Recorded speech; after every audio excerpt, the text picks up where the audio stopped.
In the sacred stillness of the church, I stood at the altar, not as a man of God, but as a thief. My hands trembled, clutching the envelope of stolen money, an unholy offering to save the woman I loved. I swore to the heavens it was only a loan, a sin committed in desperation. But sin has a way of demanding its pound of flesh, and mine would cost me everything, my faith, my community, and my soul. What followed was a journey of ruin and redemption, a tale of a man who built an empire from the ashes of his disgrace. And it all started with a single act of betrayal. It began with silence, not the sacred kind, filled with reverence, but the kind that gnaws at the edges of your mind. The silence of an empty church, its walls heavy with judgment. I'd spent years of my life within those walls, offering comfort and counsel, telling others to place their burdens at the feet of the divine. Yet there I stood, weighed down by a burden too great to share.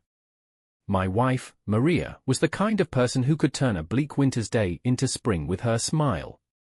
Her laughter echoed through our modest home, filling it with warmth that the chill winds could never penetrate. But now, her laughter had fallen silent. An illness had taken hold of her, slow and cruel, draining the color from her cheeks and the light from her eyes. Doctors spoke in terms I could barely comprehend, but one thing was clear, the treatments she needed were far beyond what we could afford. I'd prayed, of course. Night after night, I knelt on the cold stone floor, pleading with God to spare her, to show me a way. But prayers do not pay hospital bills, and the congregation, as kind and generous as they were, could only offer so much. Maria's condition worsened, and desperation crept in like a thief in the night. I told myself it was a loan. The church's coffers, built from years of tithes and donations, were meant for the needy, weren't they? Who was needier than the woman who had stood by my side through every triumph and trial? I swore to God, and to myself, that I would return every penny. I would find a way to make it right. But the act itself was anything but righteous. Late one evening, after the congregation had gone home and the sanctuary was shrouded in shadows, I unlocked the office safe. The click of the tumblers was deafening in the stillness, each sound a nail in the coffin of my conscience. My hands trembled as I withdrew the money, crisp bills that felt heavier than they should. I stuffed them into an envelope, tucked it under my coat, and left the church without looking back. The first night, I couldn't sleep. The envelope sat on the nightstand, a silent accuser.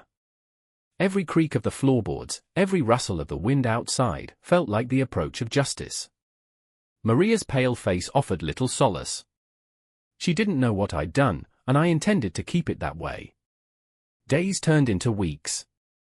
I used the money to secure Maria's treatments, to pay for the medications that brought a hint of life back into her eyes. But my soul paid the price. I avoided the gaze of my parishioners, certain they could see my guilt. The confessional, once a place of solace, became a chamber of torment. Every whispered sin felt like a reflection of my own. And then came the audit. It was a routine check, a necessary measure to ensure the church's finances were in order. I'd convinced myself I had time to replenish what I'd taken, but time has a way of slipping through one's fingers. The irregularities were discovered, and questions began to swirl. When the truth came out, it wasn't in a dramatic confrontation or a shouted accusation. It was worse. The quiet disappointment, the downcast eyes of the congregation, were far more devastating. They had trusted me, looked to me as a shepherd of their faith, and I had betrayed them.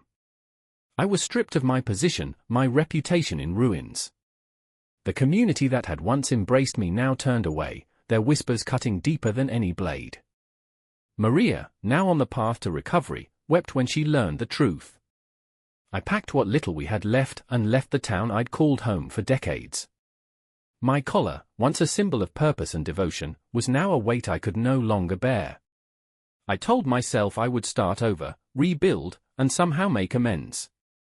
But as I boarded a bus to nowhere in particular, a single thought echoed in my mind: redemption would not come easily. If taking the money was a sin, what followed was the crushing weight of that sin taking root. I had convinced myself it was temporary, that the funds would be replaced before anyone noticed. But even as Maria began to show signs of improvement, I felt the shadows of my transgression growing longer. Each day was a silent battle, my conscience pitted against the fragile hope that I had done the only thing I could to save her. Maria's recovery was slow but steady. The treatments worked, and her laughter began to return in cautious, fragile bursts. She didn't know how the bills had been paid, I made sure of that. But even as her strength grew, mine seemed to falter. Guilt is a peculiar weight. It does not simply sit upon your shoulders, it seeps into your very marrow, dragging you down from the inside. The church's audit came faster than I'd expected. I'd planned to return the money, every last dollar, but I hadn't counted on how quickly the funds would be missed. It was a minor irregularity at first, a question posed by the church treasurer during a routine meeting. I deflected, blamed a clerical error, and assured them I would look into it. But lies have a way of breeding more lies, and soon I found myself caught in a web I could no longer untangle. When the full extent of the missing money came to light, the betrayal was met with stunned silence. The congregation, the people who had trusted me, looked to me for guidance, gathered in the sanctuary, their faces a tapestry of disbelief, anger, and sorrow. My explanation, that I had done it out of desperation, to save Maria, rang hollow in the cavernous space. They did not see a man pushed to the brink, they saw a thief. The bishop was summoned. His arrival felt like the final nail in the coffin. There was no room for negotiation, no chance for redemption in that moment. I was stripped of my position, my vestments taken as a symbol of my disgrace. The congregation watched in silence as I walked out of the church for the last time, my head bowed not in prayer but in shame. Maria was devastated. When I told her the truth, she wept not out of anger but out of sorrow for the man I had become. "You should have told me," she said, her voice trembling. "We could have faced it together." But it was too late for could have. The damage was done, and the life we had built together lay in ruins. We left the town in the dead of night, our belongings crammed into a few battered suitcases. The bus we boarded was filled with strangers, each carrying their own burdens. I wondered if any of them could see mine, if the weight of my guilt was as visible as it felt. The collar I had once worn with pride now sat in a box at the bottom of my bag, a relic of a life I had forfeited. We arrived in a city where no one knew our names.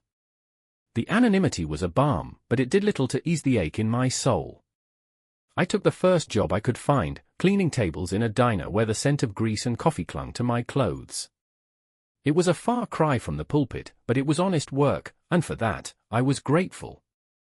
Maria's health continued to improve, but our relationship bore the scars of my choices. We spoke little of what had happened, each of us carrying our pain in silence. At night, as she slept beside me, I lay awake, staring at the cracks in the ceiling and wondering if I could ever make things right. Redemption felt like an impossible dream. But deep down, I knew I had to try. The money I had taken was not just a debt to the church, it was a debt to myself, to the man I had once been and the man I hoped to become. And so, with each table I wiped and each dish I washed, I began to save. It wasn't much, but it was a start. A seed planted in the hope that one day, it might grow into something worthy of forgiveness. Starting over wasn't as simple as leaving the town behind. The pain of exile followed me like a shadow, and no matter how far I traveled, the memories of what I had done clung to me. At the diner where I worked, I kept my head down and my voice low.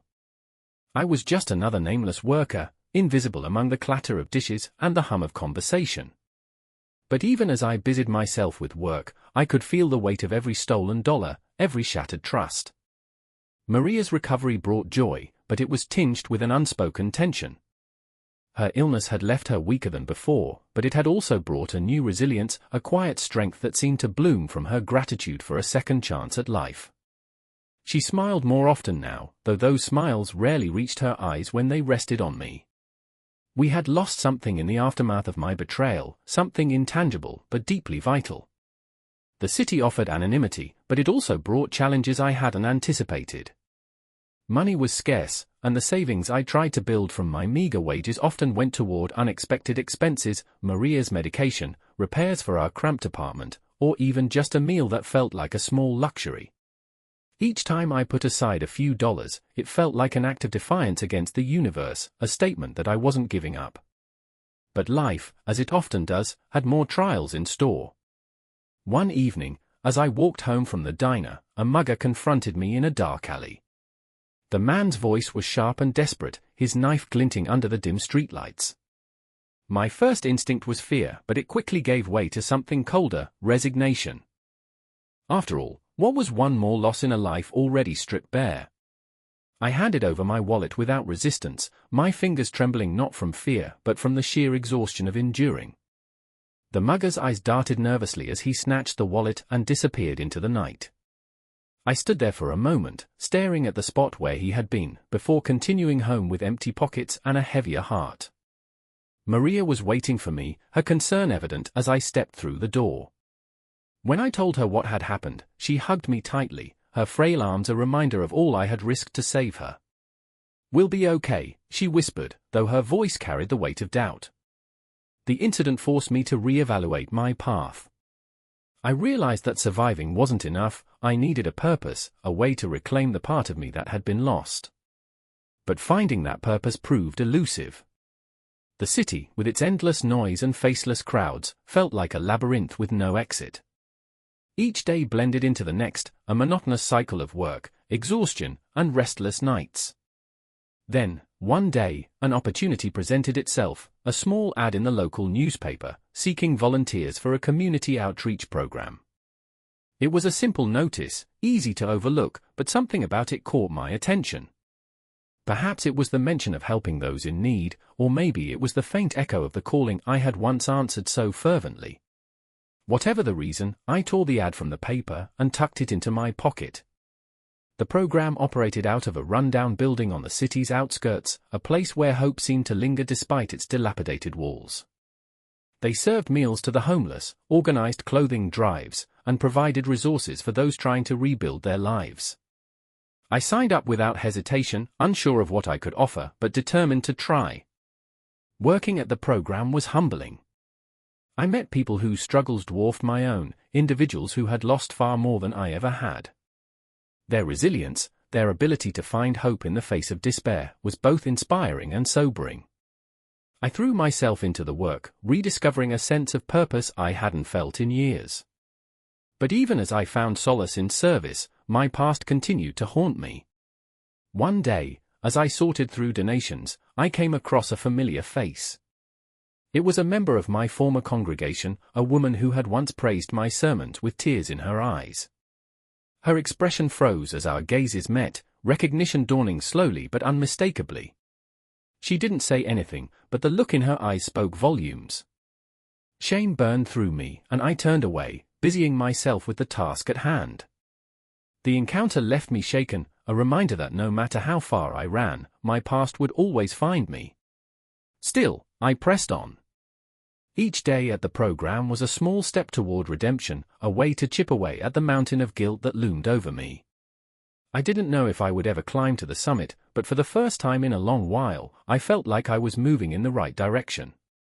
The community center became my sanctuary, a place where I could lose myself in the work of helping others. Each day began early and ended late, filled with tasks that ranged from sorting donations to serving meals. It wasn't glamorous, and it certainly wasn't easy, but it was the kind of work that silenced the noise in my head. For the first time in months, I felt useful. Maria noticed the change in me. She saw how I came home tired but content, my hands calloused but steady. She encouraged me to keep going, though she never said much about the past. It was an unspoken understanding between us. I couldn't undo what I had done, but I could try to build something better. Slowly, the distance between us began to close, the scars of our shared ordeal healing in their own time. One morning, as I unloaded a delivery of canned goods, I found myself working alongside a man named Henry. He was older, his face weathered, and his hands rough from years of manual labor. We fell into an easy rhythm, talking about nothing and everything. He mentioned how the center had helped him when he'd hit rock bottom, giving him a chance to find his footing again. "You know," he said, wiping his brow, "you remind me of someone I used to know. A guy who messed up real bad but never stopped trying to make it right. People like that, they're rare." I didn't respond, but his words stayed with me. They were a strange kind of encouragement, a reminder that redemption wasn't about erasing the past, but about forging a new path forward. It wasn't just about what I did for others, it was about the person I was becoming. The weeks turned into months, and my role at the center expanded. I took on more responsibility, organizing events and coordinating with local businesses for donations. The work was demanding, but it gave me a sense of purpose I hadn't felt in years. And yet, there were moments when the weight of my past threatened to crush me. One of those moments came during a clothing drive. A young boy, no older than 8, stood in line clutching a pair of worn shoes that were 2 sizes too small. When it was his turn, he handed me the shoes and asked if we had anything that might fit him better. As I searched through the donations, I couldn't help but think of the children in my former congregation, the trust I'd betrayed, and the lives I'd impacted with my actions. I found a pair of sturdy sneakers in his size and handed them to him. His face lit up with a smile that felt like a balm on an open wound. "Thank you, sir," he said, his voice full of sincerity. In that moment, I realized that small acts of kindness could ripple outward in ways I might never fully understand. It wasn't enough to erase my guilt, but it was a start. Then came the letter. It arrived one evening, slipped under the door of our apartment. The handwriting was unfamiliar, but the message was clear. Someone from my past knew where I was. The letter wasn't threatening, but it was unsettling. It spoke of forgiveness and accountability, urging me to consider returning to the town I had left behind. Maria read it over my shoulder, her brow furrowed. "Do you think it's time?" she asked softly. I didn't know how to answer. The thought of facing the people I had wronged filled me with dread, but the idea of making amends tugged at something deep within me. The center had shown me that change was possible, but could I truly confront the consequences of my actions? In the end, it was a conversation with Henry that pushed me to decide. We were stacking crates in the storeroom when he asked, "What's holding you back?" I hesitated before answering. "Fear, I suppose. Fear that I'll never be forgiven, that I'll only make things worse." He nodded, his expression thoughtful. Redemption isn't about what other people think of you. It's about what you think of yourself. If you've done the work and you're ready to make amends, that's all that matters.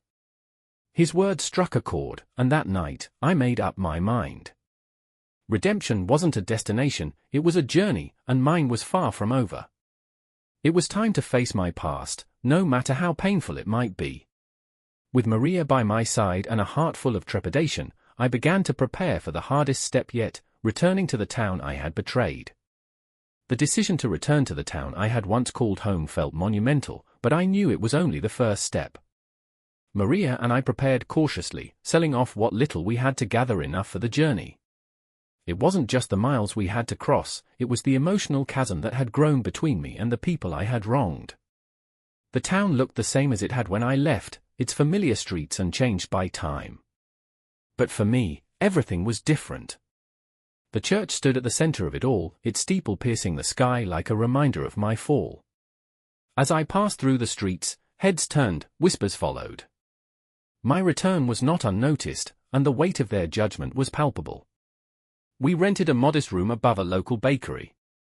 The smell of fresh bread filled the air, a small comfort in an otherwise tense situation. Maria encouraged me to take my time, to approach the church and its congregation only when I felt ready. But I knew there was no sense in delaying. The longer I waited, the harder it would become. The day I walked back into the church, I was met with silence. The sanctuary, once a place of solace, now felt like a courtroom. I stood before the altar, the very place where I had made my fateful promise to return what I had taken. My voice trembled as I spoke, addressing the congregation that had gathered after word spread of my return. "I stand here today not as a man of God but as a man seeking forgiveness," I began. "What I did was a betrayal of your trust, a sin against this community and the faith we share. I took what wasn't mine, and for that, I am deeply sorry." The silence was deafening. I could see the faces of people I had once comforted, people who had looked to me for guidance. Some looked away, others stared with unmasked anger. But amidst the sea of cold expressions, there were a few glimmers of compassion. I held on to those as I continued. I don't ask for forgiveness without action. I've returned the money I took, with interest, and I'm here to work to regain your trust, if you'll let me. I understand if you can't, but I needed to come back and make this right. After my words, I placed an envelope on the altar. It contained every cent I had taken, along with the savings Maria and I had painstakingly gathered. It was everything we had, but it felt like a weight lifting off my shoulders. The congregation murmured among themselves, the atmosphere heavy with emotion. The weeks that followed were challenging. I began volunteering at the church, cleaning the pews, repairing the grounds, and assisting with community events. Many of the congregation were slow to trust me, their skepticism a constant reminder of the road I still had to walk. But there were small victories too, a kind word here, a nod of acknowledgement there. One unexpected ally came in the form of an older woman named Clara. She had been one of the most vocal critics when my betrayal came to light, but over time, her stern demeanor softened. One day, as we worked side by side in the church garden, she spoke. "You know, when you left, I thought we'd never see you again," she said, her voice steady. "I didn't think you had the courage to face what you'd done." "I wasn't sure I did," I admitted. "But running didn't make it right. Coming back was the only way to fix things." She nodded, her hands working the soil. "It's not easy, what you're doing. But it's the right thing. That counts for something." Clara's word stayed with me, a small beacon of hope in the midst of my struggle. Slowly, I began to see changes in the congregation. The walls of distrust began to crack, if only slightly. People who had once turned away now offered cautious smiles. It wasn't forgiveness, not yet, but it was a start. The seeds of success in my redemption were planted in those moments, small acts of kindness and honesty that began to rebuild what I had destroyed. Each day was a step forward, a chance to prove that I was no longer the man who had betrayed them. It would be a long road, but for the first time in years, I felt like I was on the right path. As the days turned to weeks, my role at the church evolved. The tasks I took on were no longer just about repairing what was broken or cleaning what was tarnished, they became acts of service that reconnected me to the community. These moments were small victories, but they meant everything to me. The more I gave, the more I felt the barriers of distrust begin to shift.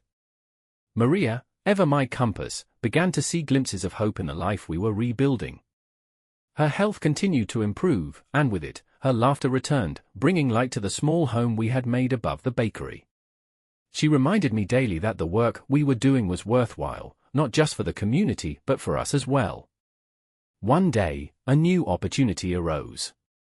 The church had received a large donation from an anonymous benefactor, enough to fund a new program aimed at supporting the homeless and jobless within the town. It was a bold initiative, one that would require leadership and dedication. To my surprise, the congregation nominated me to oversee the project. It was a gesture that left me speechless. For so long, I had been an outsider, struggling to regain their trust. Now, they were placing that trust in my hands once more. I accepted with gratitude but also with trepidation. This was more than just a chance to prove myself, it was a responsibility to show that I could lead with integrity. The program was ambitious. We converted an old, unused section of the church into a community hub, complete with a food pantry, a job training center, and temporary housing for those in need. It was grueling work, but it was also transformative. As I poured my energy into the project, I began to see the impact it had on the people who walked through our doors. Lives were changing, and in turn, so was mine. One of the most profound moments came during a job training session. A man named Joseph, who had been living on the streets for years, found steady employment through our program. Watching him hold his first paycheck in years, tears streaming down his face, was a moment I would never forget. It reminded me that redemption wasn't just about me, it was about the lives I could touch and the good I could do. Word of the program spread beyond the town, attracting attention from neighboring communities and even local media. The church, once mired in scandal because of my actions, was now seen as a beacon of hope and renewal. It was humbling to see how far we had come, but I knew there was still more to do. Not everyone was ready to forgive, and I respected that. There were still those who avoided me, who could not look past the betrayal I had committed. I understood their pain and bore it without resentment. My journey was not about forcing forgiveness but about earning it through consistent, honest effort. Through all of this, Clara became an invaluable ally. Her quiet strength and sharp insight guided me during moments of doubt. "You've built something real here," she told me one evening as we reviewed the program's progress. "Don't let your past overshadow what you're doing now. People will come around, but it takes time." Her words rang true. Over time, more members of the congregation began to engage with the program. Their involvement wasn't just a sign of acceptance, it was a testament to the fact that the church was healing, as was I. Maria, ever my partner in this journey, began volunteering alongside me. Her presence was a source of comfort and strength, reminding me of why I had fought so hard to come back. Together, we became a team, dedicated not just to the program but to the life we were rebuilding together. By the end of the year, the program had helped dozens of people find jobs, housing, and stability. The church's pews, once half empty, were now filled with a renewed spirit of community and faith. It wasn't just about religion, it was about people coming together to lift each other up. In these moments, I saw the transformation I had longed for. It wasn't a single event or grand gesture, it was a series of small, consistent actions that reshaped my life and the lives of those around me. The man I had been, the man who had stolen, lied, and fled, was gone. In his place was someone I could finally be proud of. I knew my journey wasn't over, but for the first time, I felt at peace with the path I was walking. Redemption was no longer an abstract idea, it was a living, breathing reality, built one day at a time. The transformation I had undergone wasn't just a change in my circumstances, it was a shift in my very soul. Yet, even as I found peace in the present, the echoes of my past called to me. Redemption is not complete without confrontation, and I knew there was one final act I needed to undertake. The congregation had come to trust me again, and the program I led had flourished beyond anything I could have imagined. But trust wasn't forgiveness, and forgiveness wasn't closure. I needed to face those who had turned away from me, not just in the church, but in the community at large. My betrayal had rippled outward, affecting lives far beyond the walls of the sanctuary. One morning, I set out to visit the people I had once served, armed with nothing but an open heart and a deep resolve. My first stop was the home of the Jones family. Mr. and Mrs. Jones had been pillars of the congregation, their faith unwavering even during the hardest times. But I had seen the disappointment in their eyes when my theft was revealed. Mrs. Jones opened the door cautiously, her expression unreadable. "I wasn't sure I'd ever see you again," she said, her tone neither warm nor cold. "I'm not here to ask for anything," I told her. "I just want to say I'm sorry. For everything." We stood there for a moment, the weight of the past heavy between us. Then, to my surprise, she nodded and said, "You've done good work at the church. People talk, you know. They see what you're trying to do." It wasn't forgiveness, but it was acknowledgement. And for now, that was enough. I visited other families, other faces from my past. Each encounter was different, some met me with kindness, others with skepticism or indifference. But each one was a step forward, a chance to rebuild what I had broken. The process was exhausting, both physically and emotionally, but it was also healing in a way I hadn't anticipated. Maria supported me through it all, her unwavering faith in my journey giving me strength. "You can't undo what happened," she reminded me one evening as we shared a quiet dinner. "But you can show people who you are now. That's what matters." Her words became my mantra as I continued my visits. I realized that forgiveness was not something I could demand or even expect, it was a gift, one that each person would give, or withhold, in their own time. My role was not to seek it out, but to make myself worthy of it. Then came an unexpected twist. One day, as I returned to the church after a long day of visits, I found a letter waiting for me on my desk. The handwriting was unfamiliar, but the message was clear. It was from someone in the congregation, someone who had been deeply hurt by my actions. "You don't know how much damage you caused," the letter began. "I lost faith in the church, in people, because of you.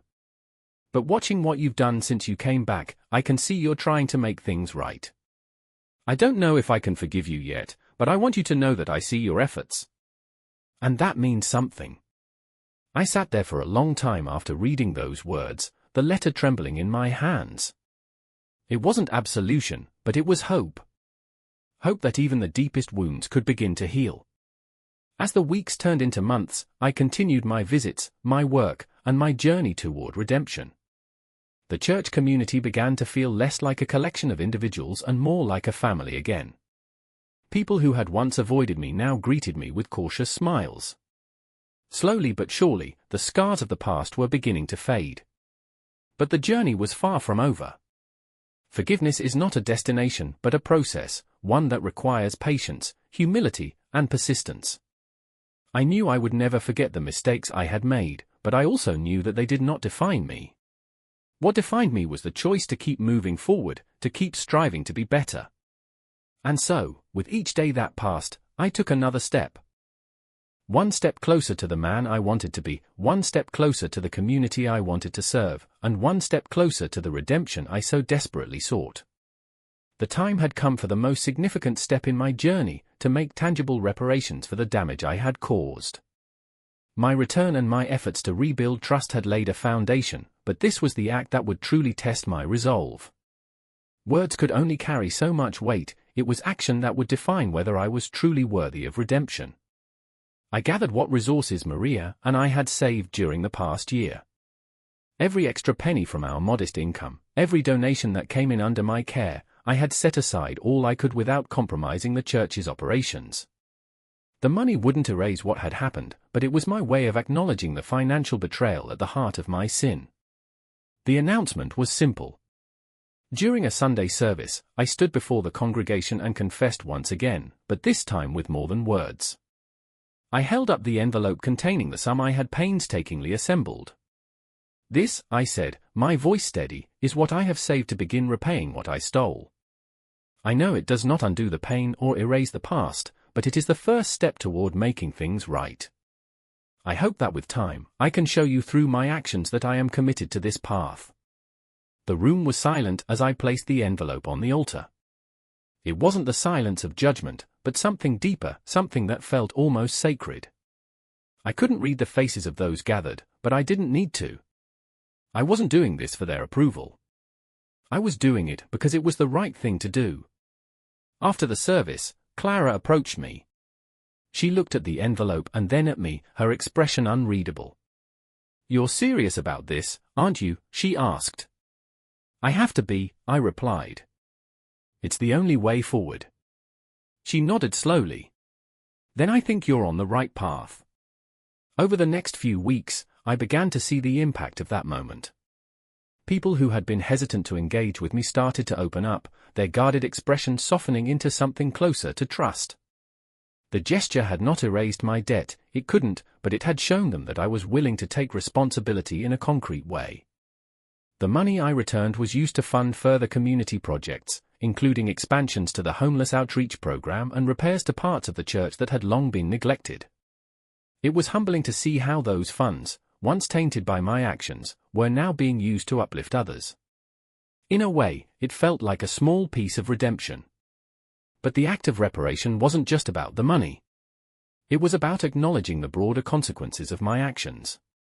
I sought out conversations with those who had been most deeply affected, listening to their pain without trying to justify or defend myself. Some of those conversations were raw, filled with anger and tears. Others were quieter, marked by the hesitant beginnings of reconciliation. One particularly moving moment came when I visited the home of a young man named David. He had been a teenager in the congregation when my betrayal came to light, and it had shaken his faith deeply. When I knocked on his door, I wasn't sure if he would even speak to me. But he did. "You hurt a lot of people," he said, his tone sharp but not unkind. "Me included. I thought everything I believed in was a lie." "I know," I replied. "And I can't change what I did. But I hope I can show you that faith isn't about never making mistakes. It's about how we choose to move forward." He studied me for a long moment before finally nodding. "I'm not there yet," he said. But maybe I can get there someday. Those words stayed with me, a reminder that forgiveness and healing were journeys, not destinations. As the months went on, I continued to work, to give, and to seek out ways to repair what I had broken. Slowly, the walls of distrust began to crumble, replaced by a fragile but growing sense of community. Maria stood by me through it all, her quiet strength a constant source of support. Together, we began to see the fruits of our labor, not just in the lives of those we helped, but in our own hearts as well. The act of reparation was not a single event but an ongoing commitment, one that would shape the rest of our lives. And as I looked out over the congregation one Sunday morning, their faces no longer shadowed by anger or doubt, I felt a profound sense of peace. I wasn't the man I had once been, and for that, I was grateful. Redemption, I realized, wasn't about erasing the past. It was about building a future that honored the lessons learned and the people hurt along the way. Rebuilding trust wasn't something that happened all at once. It was a slow, deliberate process, a brick-by-brick effort to mend what had been broken. Every day brought new opportunities to show the community that I was sincere in my commitment to change. But it also brought challenges, moments that tested my resolve and reminded me just how fragile trust could be. One of the first projects I took on after making my financial reparations was organizing a community event to bring everyone together. It was a modest affair, a potluck dinner held in the church hall, but its purpose went far beyond food and fellowship. I wanted to create a space where people could see me not as the man who had betrayed them, but as someone who was working to make things right. The turnout was better than I expected. Families filled the hall, their laughter and conversation creating a warmth that had been absent for far too long. I moved through the crowd, offering greetings and helping where I could. Some responded with smiles, others with polite nods, and a few with lingering wariness.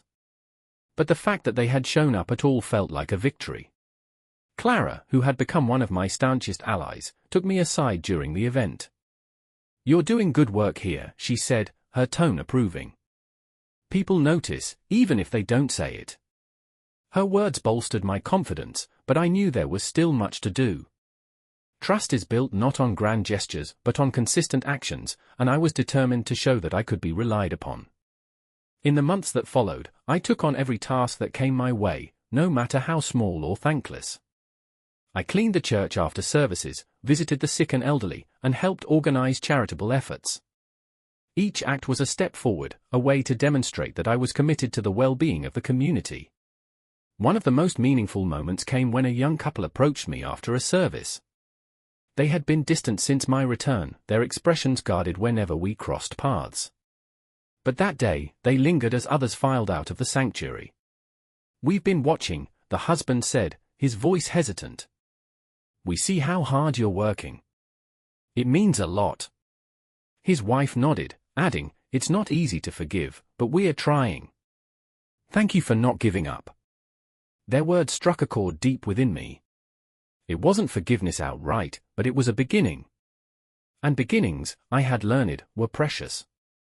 As the community began to soften, so did I. The guilt that had once weighed me down started to lift, replaced by a sense of purpose and belonging. Maria, too, noticed the change. "You're different now," she told me one evening as we shared a quiet meal. "Stronger. Wiser. I'm proud of you." Her support had been my anchor through everything, and hearing those words from her filled me with a gratitude I could hardly put into words. But not every interaction was positive. There were still those who refused to look at me, who avoided my presence or spoke in hushed tones when I was near. Their pain and anger were reminders that trust could not be forced. All I could do was continue to show up, day after day, and hope that time and effort would begin to heal the wounds I had caused. One day, an unexpected opportunity arose. A neighboring church reached out, asking for assistance with a major repair project they couldn't afford to tackle on their own. It was a chance to extend the spirit of service beyond our own community and to show that the church, once tainted by my actions, was now a force for good. I rallied volunteers, including many from our congregation, and we spent weeks working alongside members of the other church. The project was exhausting but deeply rewarding. By the end of it, the bonds formed between the two communities were undeniable, and the gratitude expressed by the neighboring church was overwhelming. Through efforts like these, the church began to rebuild not just its physical structure but its reputation as well. And with every project, every act of service, I felt myself growing closer to the man I wanted to be. Rebuilding trust wasn't easy, and it wasn't quick. But it was worth it. Each small victory, each moment of connection, was a reminder that redemption wasn't just about the past. It was about the future we were building together, one act of trust at a time. The years of rebuilding taught me a lesson I hadn't understood in the depths of my despair. Redemption is not just a gift one receives, but a responsibility one carries. Every act of service, every small victory, contributed to something larger than myself. It wasn't about erasing my mistakes, it was about using them as the foundation for something meaningful. The church, once fractured, had become a hub of hope and resilience. The community outreach programs flourished, touching lives in ways I hadn't imagined possible. The partnerships with neighboring churches strengthened, creating a network of support that extended beyond the town's borders. The congregation, once skeptical, now stood united in their belief in what we could accomplish together. Maria, my steadfast partner through it all, was my greatest reminder of how far we had come. Her health had stabilized, and her laughter filled our home once more. She took on an active role in the church's initiatives, her warmth and compassion a balm to those who crossed our path. Together, we became a team, bound not just by love but by a shared purpose.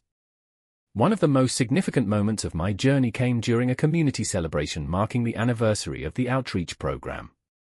Standing before the congregation and our partners, I was asked to speak about the road we had traveled.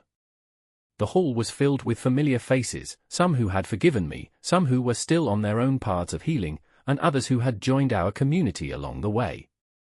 As I spoke, I felt the weight of the years lift, replaced by a sense of gratitude. This journey has never been about me alone, I said. It has been about all of us. About what we can achieve when we choose to believe in second chances, not just for others, but for ourselves. Redemption is not a destination, it's a way of living, a commitment to building something good, even from the broken pieces. The applause that followed wasn't for me alone. It was for the community, for the spirit of resilience that had carried us through.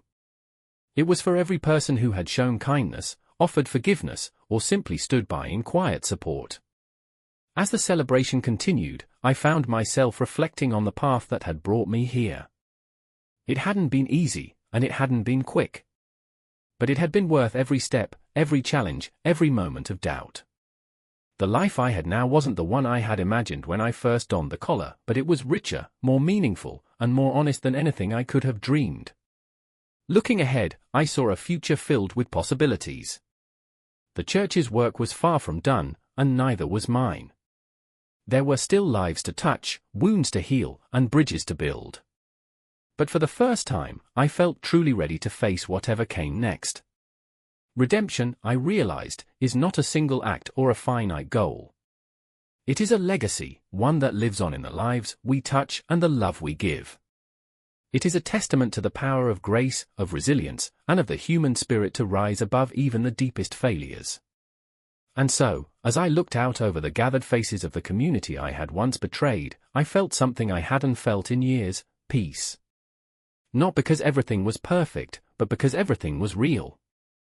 The life I had rebuilt was not without its scars, but it was mine. And for that, I was profoundly grateful.